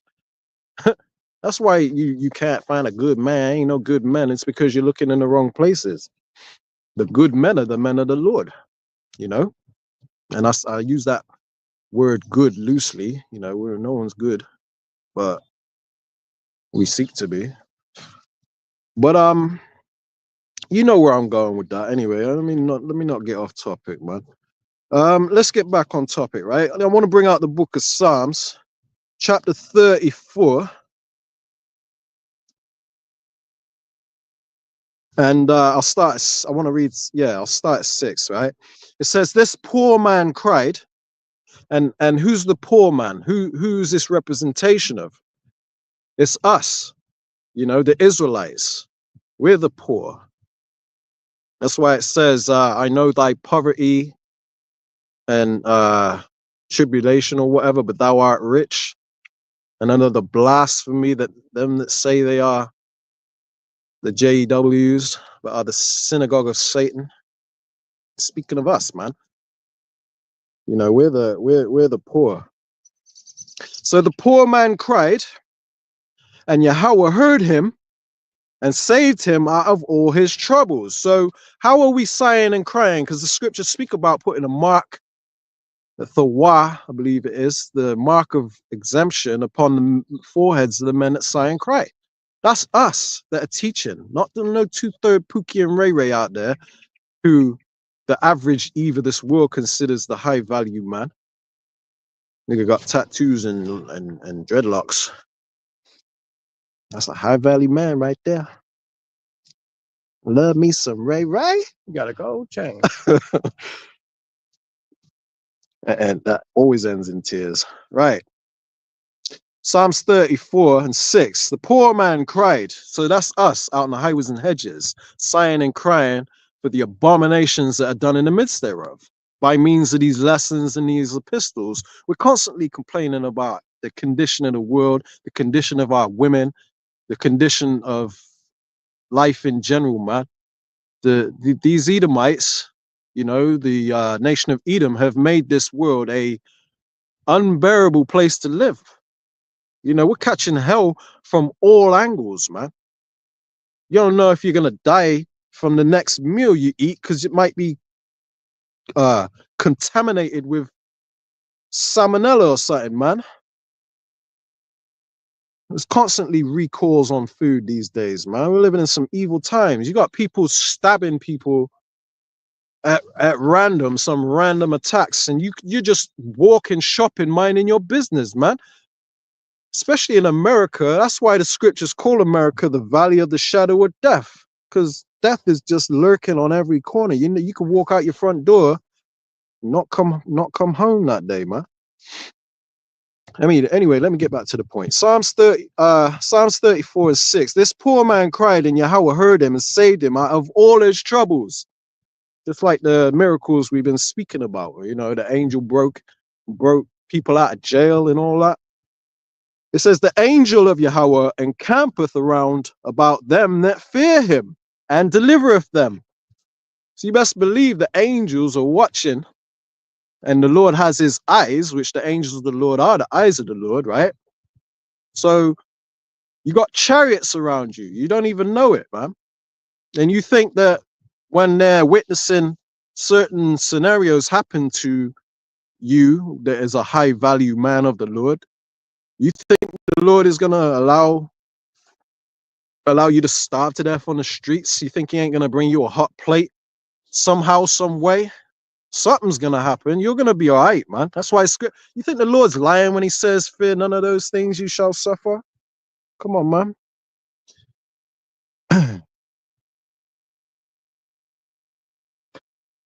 It says, verse 8, Psalms 34 and 8, oh, taste and see that Yahweh is good.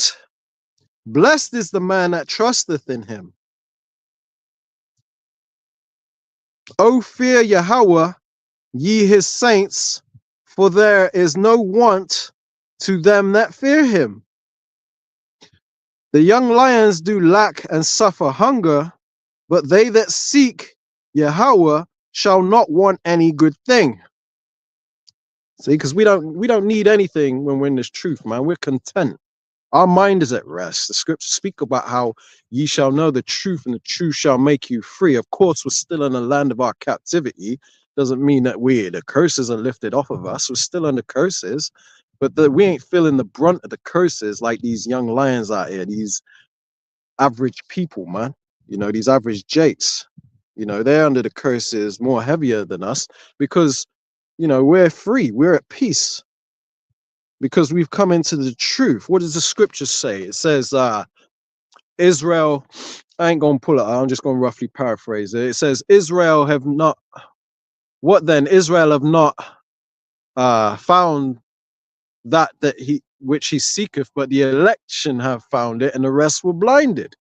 So we found the meaning of life. We found our purpose.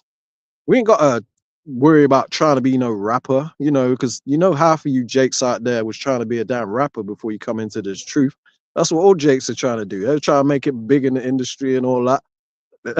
You used to want to be in the Diddy parties, but then the Lord snapped you out of that because he set you free, man. You're at rest. You know your purpose now. You know that you're a high value man, regardless of the fact you didn't make it big. You didn't win the lottery. You didn't become that famous rapper that everybody strives to be, but yet you don't care about that anymore. Your mind is free. Okay. It says, where am I? Psalms 34 and 11. It says, come, ye children, hearken unto me. I will teach you the fear of Yahweh. Okay. Because the fear of Yahweh is our treasure, man. What is it? That's Isaiah 33 and 6. Wisdom and knowledge shall be the stability of our times. It says the fear of Yahweh is his treasure, man. So the children it's speaking of is us, you know, of the hopeful elect. Well, the elect, but we don't know if we're them men. That's why we call ourselves hopeful elect, right? So the fear of the Lord is our treasure. Verse 12, it says, what man is he that desireth life and loveth many days that he may see good? It says, keep thy tongue from evil and thy lips from speaking guile. When it says keep thy tongue from evil, it don't mean you can't say a little cuss word in there. Obviously, that ain't, you know, it ain't expedient to be just cursing like a sailor just because, you know, you're not going to go to a place called hell for saying shit. It doesn't mean you can just say, oh, I can, the Lord don't care. I can say, I can swear. So you're just going to cuss your butt off in your lessons, you know. There ain't nothing wrong with saying a little swear word in there, but you ain't got to go overboard with it, man. Anyway, that's not the point, man. It says, verse 13, Psalms 30. I'm getting to the point. Bear with me, brethren. Psalms 34 and 13. Keep thy tongue from evil. Okay, so basically speak truth. Don't, you know, don't join in a filthy conversation of the wicked and you know, worship false gods, calling on Yahuwah and all that crap, right? Allah. It says, and thy lips from speaking guile, which is deception, meaning when you're doing your lessons, do it with a pure heart, man. You know, curse is the man that doeth the work of the Lord deceitfully, like some people do. They think they're in the truth, like Vocab Malone, showing up to people's lessons, their camp. When do you see GMS go to you know, Islamists that are speaking on the corner, speaking their rhetoric? Man, we let everybody play their role. You know they ain't got the truth, but we're not gonna roll up to some damn Islam and try to confound them with a damn bullhorn and just all out of order, man. It says, verse 14, Psalms 34 and 14, depart from evil and do good, seek peace and pursue it. It says, and we're getting to the point, it says, the eyes of Yahweh are upon the righteous and his ears are open unto their cry. So our prayers are heard, and our supplication, us crying out to the Lord to deliver us by doing these lessons and hastening his coming. The Lord is watching us. So you think that he ain't going to protect you during the time when there's no food around and everyone's out there looting and going frantic and losing their damn minds? We have wisdom and knowledge, which is going to be our stability in these times, pursuant to Isaiah 33:6, like I said earlier, man. It says, the face, Psalms 34:16, the face of Yahweh is against them that do evil, to cut off the remembrance of them from the earth. See, they're not going to be renowned. These people are going to have a shit legacy, man, because the Lord ain't dealing with them. It says the righteous cry unto Yahweh. No, the righteous cry, and Yahweh heareth and delivereth them out of all their troubles. There you go. It says Yahweh is nigh unto them, close unto them, meaning unto them that are of a broken heart, and saveth such as be of a contrite spirit. So when we constantly get on Eve, we're constantly saying you women are out of order, although we may bring it out in a harsh way sometimes and call them the nigger woman and they're through and we can't wait for them to be destroyed and the great humbling is coming and all these things. It don't mean we hate our women. We're heartbroken, man. And that's just a small example. I'm just used because that came to the top of my head. We're heartbroken that our women are not in order, man. That it's just our way of expressing it. It comes out in many different forms, man. Different brothers get on women in different ways. Some brothers are more, come with a more milder rebuke, and then other brothers will just go all in, guns blazing, man. But we're all feeling the same way, man. We're all heartbroken, and not only at Eve, but just basically the condition of the world, the food we gotta eat, living around these devils, putting on an act because we got to tread wisely and walk wisely among them. You know what I mean? Knowing what we know about these devils, when we look at them in the eye and they give you that Edomite smile where they just, what they do, tuck in their lip. Mm-hmm. Yeah, tuck in the bottom lip. And we know that they hate us, but we just got to, put on an act. How you doing? Yeah, have a good day, da-da-da. But we know damn well what they're thinking. We could basically read their mind. We know you don't like us. We know more about you than you know about your damn self, okay? We know that you were programmed and it's woven in your DNA not to like us. When you say, I'm not racist, they truly believe they're not in their warped mind. But we know that they are because they were born that way, man. Gotta remember, Jacob and Esau were struggling in the womb, man. They were created not to like us, and they didn't like us from day one, man. I'm going off topic, but forgive me, but Salakia, brethren, man. Let me get back on point because I'm getting to the closure of this, and then we'll move to the next bit. Psalms 34:18. Yahweh is nigh, close unto them that are of a broken heart, and saveth such as be of a contrite spirit. It says, many are the afflictions of the righteous, but Yahweh delivereth him out of them all. Boom, man.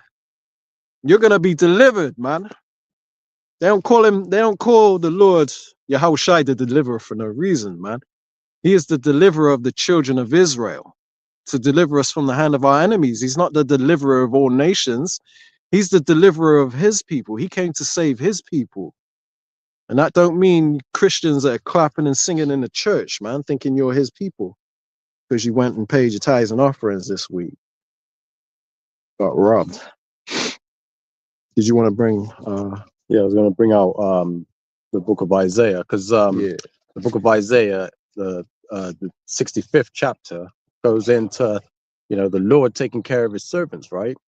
So this is Isaiah 65. I'm going to start at verse 11, right? And it says, but ye are they that forsake Yahweh, that forget my holy mountain, that prepare a table for that troop, that furnish the drink offering unto that number. It says, therefore will I number you to the sword, and ye shall all bow down to the slaughter, because when I called, ye did not answer.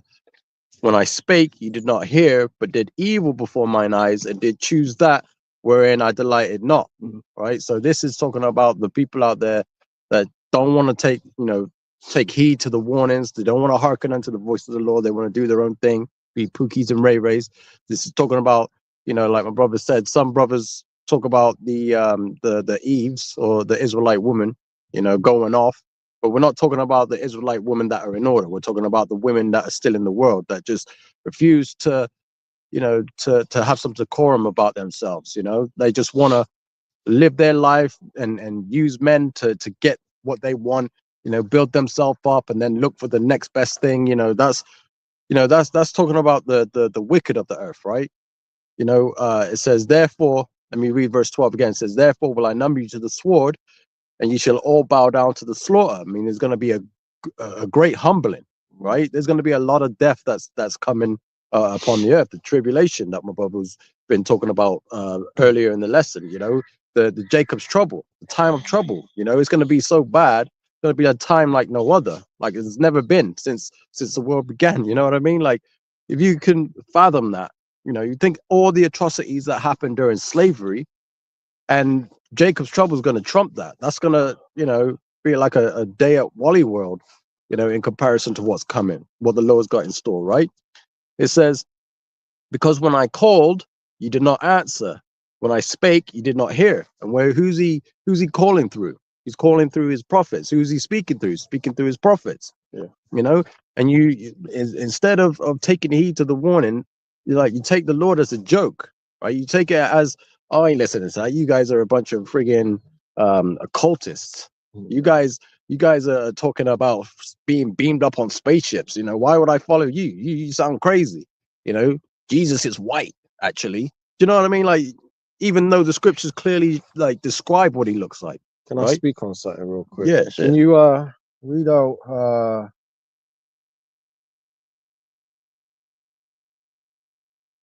read verse 12 again real quick? Yeah, it says, this is Isaiah chapter 65, verse 12. It says, therefore will I number you to the sword, and you shall all bow down to the slaughter. Right. I just want to speak on that. Where it says, ye shall all bow down to the slaughter, right? When you think of somebody bowing down to you, it means they're submitting before you, right? If someone bows down to you, they're submitting, they're humbling themselves before you, right? So when the Lord is saying to these 2/3 niggas that you're gonna bow down to the slaughter, it means that there's gonna be nothing you could do to save yourself, man. You're gonna have to submit to your death, So you ain't, this is of the Lord, man. If the Lord has got you marked for death, you best believe death is gonna find you, just like that movie Final Destination, man. You're gonna receive your judgment. I just had to put that out there, man, because that goes over a lot of people's head, man. All right, so I'm going to start from the top again, to verse 12. It says, therefore will I number you to the sword, and you shall all bow down to the slaughter, because when I called, you did not answer. When I spake, you did not hear, but did evil before mine eyes, and did choose that wherein I delighted not. So again, instead of you following the ways of the Lord, you decided to do your own thing. Christmas. Yeah, exactly. New Year. Eating pork, Yeah. celebrating the holidays, the holidays, should I say, these pagan rituals, serving after other gods, being false accusers and all this other stuff. You did all the things where the Lord didn't delight in. The Lord didn't delight in those things that you were doing, right? He says, I delight not in your solemn assemblies, your feast days. Yeah, I despise your feast days. You don't delight in that. You don't delight in it. You know what I mean? You don't like it, right? You said, I'm doing it for the kids. Exactly. That's one of the excuses they use, is we're doing it for the kids. Yeah. It's not about the holidays. It's about being with family, all that. Because a sinful man will not be reproved, but findeth an excuse according to his will. Yeah. And a lot of you Christians did that. You know what I mean? Like during celebrating Christmas, celebrating New Year's, all that other stuff. All these Christians in the church would celebrate in that. That's one of their favorite holidays. That's why we know you haven't been chosen, right? Yeah. You ain't chosen. Yahushua didn't choose you because you delight in things that the Lord don't delight in. That's it. Right? Verse 13, it says, therefore, thus saith Yahweh Hashem Yahushai, behold, my servants, right? The elders, apostles, the like-minded brothers out here pushing the 100% truth, right?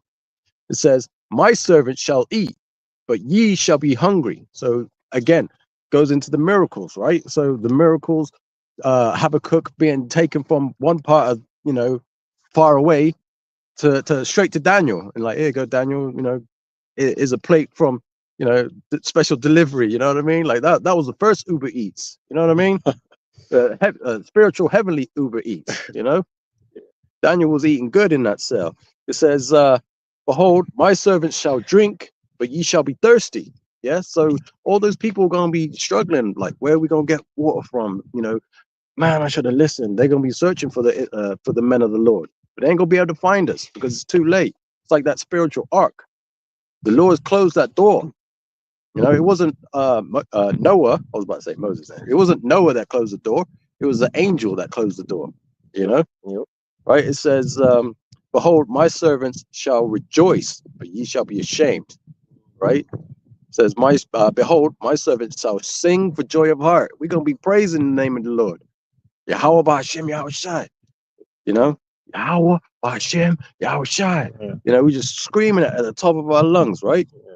And it says, but ye shall cry for sorrow of heart, and shall howl for vexation of spirit, because your spirit's gonna be tore up from the flow up, beat up from the feet up. You're gonna be like in a bad situation, because you're gonna be like your spirit's gonna be hurting.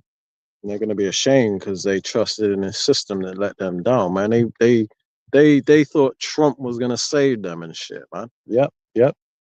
Foolish people. They're gonna realize they were foolish during that time, man. And while the servants of the Lord are gonna be rejoicing, they're gonna be ashamed, man. Yeah, exactly. I'm gonna leave it there, but that just goes to show you, if you have that faith, in the Lord gonna look after his people. He's gonna look after his servants. Yeah. Right? If you ain't serving the Lord, then you know what I mean. Would you offer, like, let's say, put it in like an example, right? If you were an employer and you had people in the field working your field, right? And then you got a group of people that just sat to the side, just not doing nothing all day. You got the servants that are actually doing the work, busting it out, as much as they can, doing the best they can to reap the harvest. And you got a whole group of people over here sat there doing nothing. When it's the end of the day, when it's time to get paid, you're gonna be like, I ain't paying you, ain't done nothing. Yeah.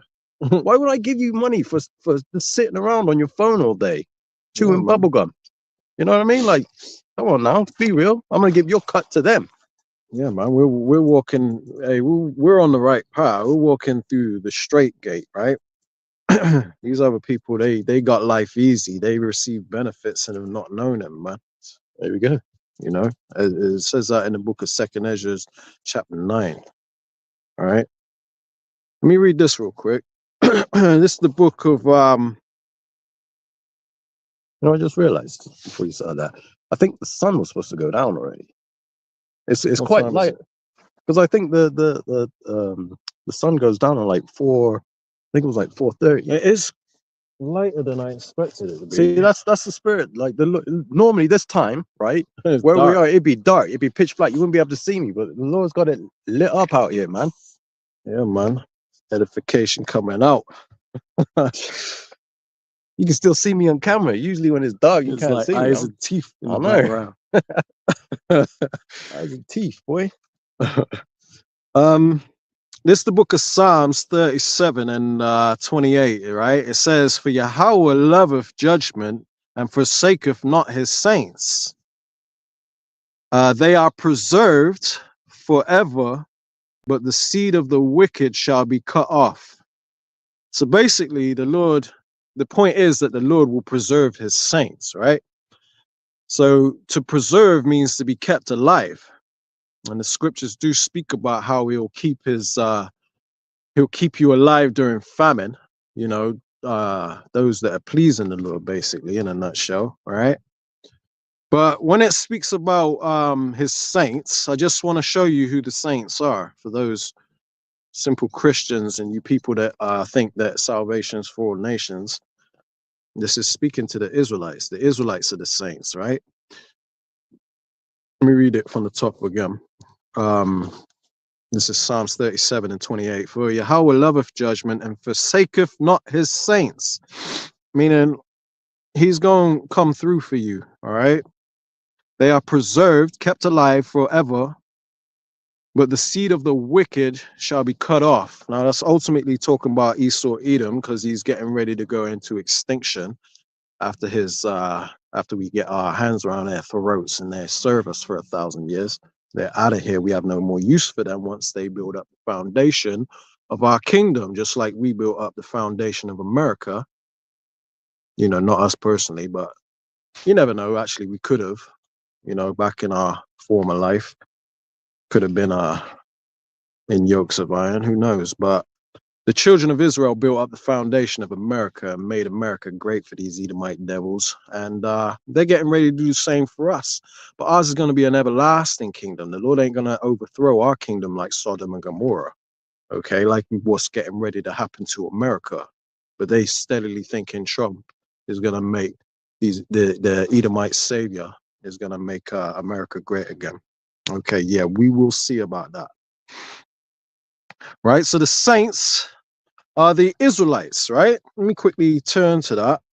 This is the book of Psalms 50 and 5. It says, gather my saints together unto me, those, and this is the point, this is speaking, this is who it's saying the saints are. It says, those that have made a covenant with me by sacrifice. And that's why we say, Shalom to you brothers out there on the highways and hedges that are giving up your body as a living sacrifice, because that's the ones that have made a covenant with the Lord by sacrifice. Okay, the servants of the Lord. And to be a servant of the Lord, you have to be an Israelite from the seed of Abraham, Isaac, and Jacob. Let me quickly prove that. I wasn't going to do that, but I might as well, just to back up my point. Scriptures say prove all things, doesn't it? Mm-hmm. So this Thessalonians 5 and 21. yeah, can. But this right here is the book of Romans, chapter 9, and I'm going to start at verse 3, right? And this is the book, the words of Apostle Paul, and he's going to explain to you who the servants are. And those are the saints, the ones that have made a covenant with the Lord by sacrifice. And the covenants was only given to the Israelites, okay? And this is going to prove that, so that it puts everything into perspective. You've got to connect the dots, right? Because the scriptures speak about through thy precepts we get understanding. This is how you get the understanding, by what they like to call cherry picking. We jump around a bit because that's how you get the understanding. You connect the dots.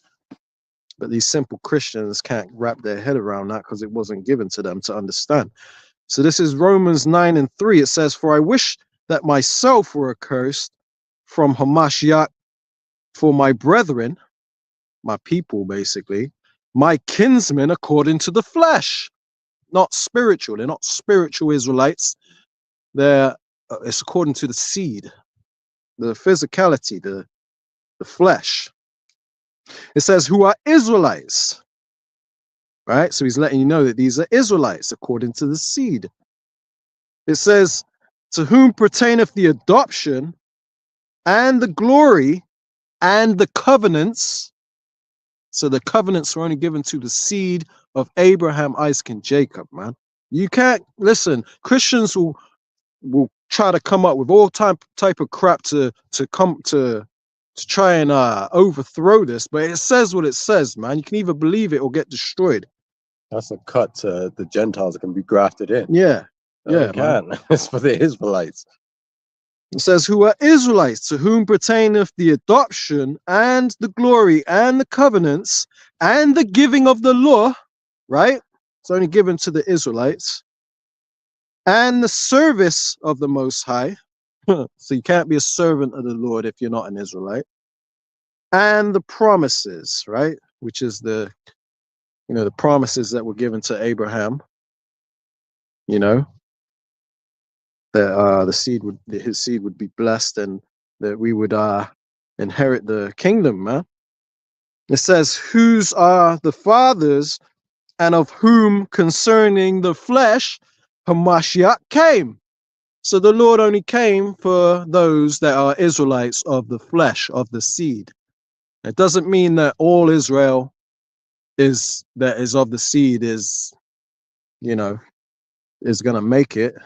That is it's gonna say that in a second. Let me just read on just for edification's sake, right? Let me start at 5 again, Romans 9 and 5. It says, whose are the fathers and of whom concerning the flesh Hamashiach came, who is over all, right? Because the Lord said that Deuteronomy 7 and 6, is it? 7 and 6, yeah. Yeah. 7 and 6, I think 14 and 2. Yeah. Deuteronomy 14 and 2 as well. Yeah. It says that we are above all, right? The nations that are upon the earth.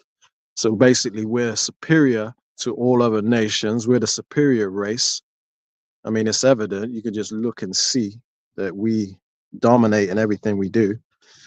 Who is over all, blessed forever. Amen.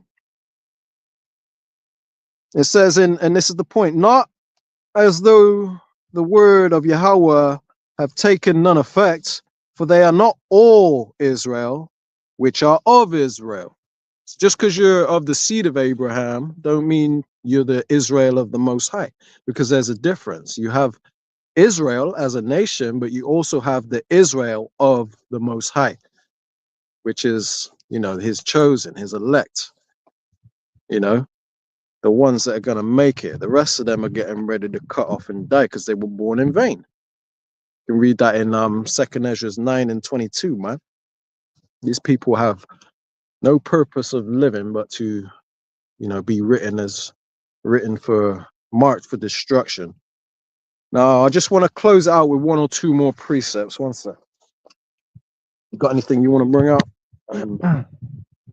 I mean, again, just reiterating, if you're on the fence, like you're a Christian and you're just coming into this thing, the time is short, basically. Like, you better repent and seek the Lord while you still have that opportunity, Yeah. I always want to make that abundantly clear. Like, this is serious times. Your salvation depends on it. You know what I mean? Yeah. But again, if the Lord hasn't chosen you, then you ain't gonna get it anyway. But if you're here watching these lessons, then hey, consider yourself, being the sheep that's hearing the voice.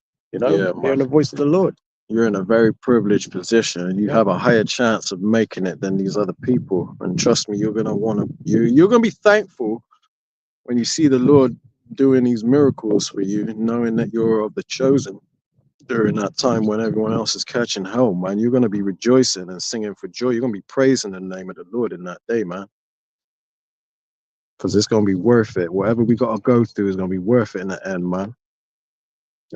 This is Isaiah 66 and 5. Hey, the water. It says, because now it's starting to get dark.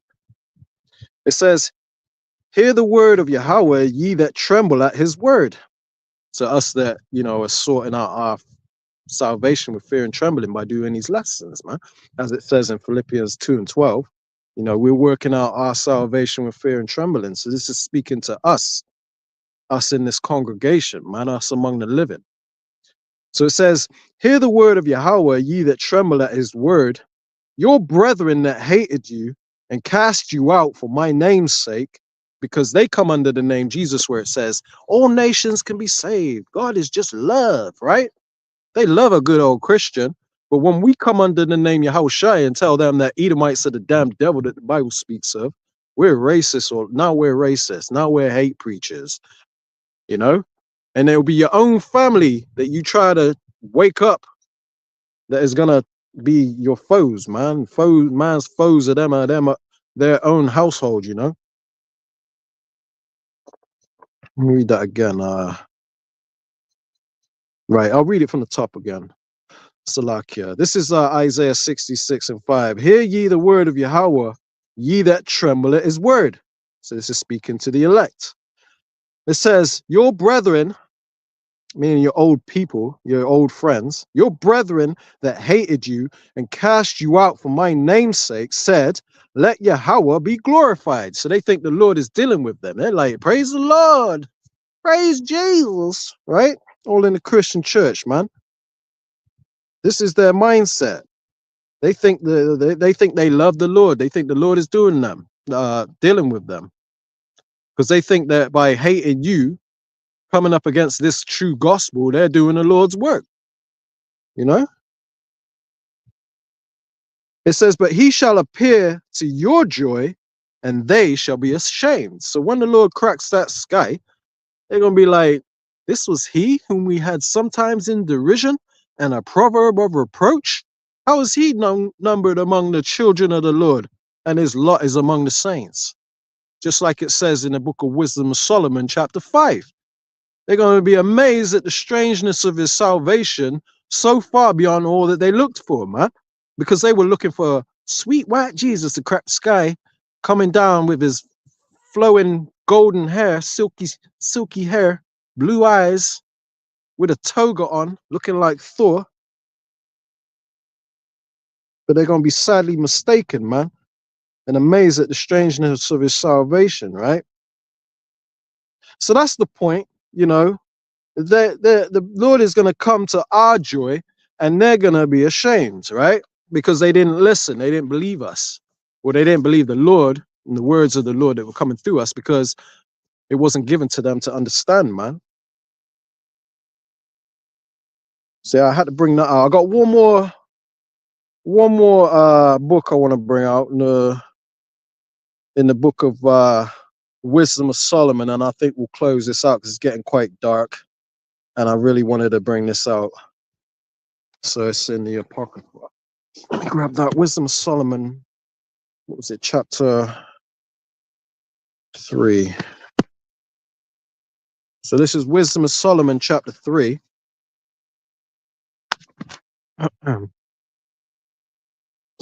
Yeah. Right. Check this out. I'm going to close this lesson out with this, right? Let you marinate. Let this marinate, right? Wisdom of Solomon 3. I'm going to start at 1. It says, but the souls of the righteous are in the hand of the Most High, and there shall no torment touch them. The Lord going to be with us during these times, man, we're coming into, right? So fear none of those things you're getting ready to suffer, right? It says, in the sight of the unwise, they seem to die. So all these 2/3 out here that aren't a part of this, they wanted to do their own thing. So in the sight of them, we're boring, you know, we don't celebrate Christmas. We don't celebrate birthdays. We don't do this. We don't do that. You know, we're boring, man. We ain't like we used to be. You know, I want the old Otis back. He was fun. So in the sight of the unwise, because they're unwise, and the Lord loveth none but him that dwelleth with wisdom, the scriptures say, right? So in the sight of these 2/3, we seem to die, and their departure is taken for misery. Right? So they think that, you know, we're miserable because we don't do the things, we don't have the fun we used to have with them anymore. They think our life is miserable, right? It says, and they're going from us to be utter destruction, but they are in peace. You know, our mind is set free. We know the path we're on. We know the purpose. We know our purpose in life, and we're at peace. We ain't got to worry about the you know, we obviously got to work at 9 to 5s and all this stuff, but we're good. We're at peace, man, because we know where we're headed. It says, for though they be punished in the sight of man, yet is their hope full of immortality. Because during this time of persecution, man, where we can't buy or sell without taking Esau's crafty device, right? Our digital enslavement, right? We're going to be reduced to a lower state. Scriptures say, be patient when thou art changed to a lower state. So that's us being punished in the sight of men. It says, yet is their hope full of immortality. All right. We ain't doing this for no reason, man. There's a happy ending at the end of this, immortality. It says, and having been a little chastised, they shall be greatly rewarded. So great reward and glory is coming to us that know what we're doing, man, that we know the path we're on. And we walk we're 10 toes down for this walk, man. They shall be greatly rewarded, for the Most High proved them and found them worthy of himself. As gold in the furnace have he tried them and received them as a burnt offering, meaning a sacrifice, man, a living sacrifice. Because, you know, when we're catching hell, we're basically proving to the Lord how much we love him through our actions, man, not just with our words. It says, and in the time of their visitation, they shall shine, meaning that's when we receive our glory. It says, and run to and fro like sparks among the stubble. So basically, when we get them new bodies in the time of our visitation, you know, when we get them new bodies, we'll be zipping around with power like sparks among the stubble. Zip, zip, zip, zip. We're going to be upgraded, man. It says, they shall judge the nations and have dominion over the people, and their Lord Yahushua shall reign forever. See? So we ain't going to have an evil ruler over us anymore, Esau, Edom. We're going to have Yahushua come and set things in order and establish righteousness in the earth, man. Okay? Anyway, I think we'll close out there then. Lord willing, you've been edified through this lesson, all right? You know, and hopefully it's motivated you to understand that, you know what I mean, great glory is coming for his elect and them that put their trust in him, man. The Lord is going to do miracles to make sure you're all right in this time of famine that's coming upon us, all right? Because that time is close. But you ain't got to fear those things, all right? Even if you're put in prison, which some of you will be, put in concentration camps or whatever, don't worry about that, because the Lord is, divine intervention is going to happen, man. The scriptures did say in the book of Daniel chapter 1 that, you know, during that time that Michael the archangel shall stand for the children of thy people, man. So hey, we got the angels and camping around about us, just like I brought out earlier, man. So don't worry about none of them things, man. Glory is coming, all right? So on that note, man, Lord willing, you've been edified. The water for tuning in. We're going to close it out here. Give all honor, praise, and glory unto Yahweh, Hashem, Yahushai, Hashem, Rakah, Kudah. Right. Shalom. Shalom, Shalom. Shalom.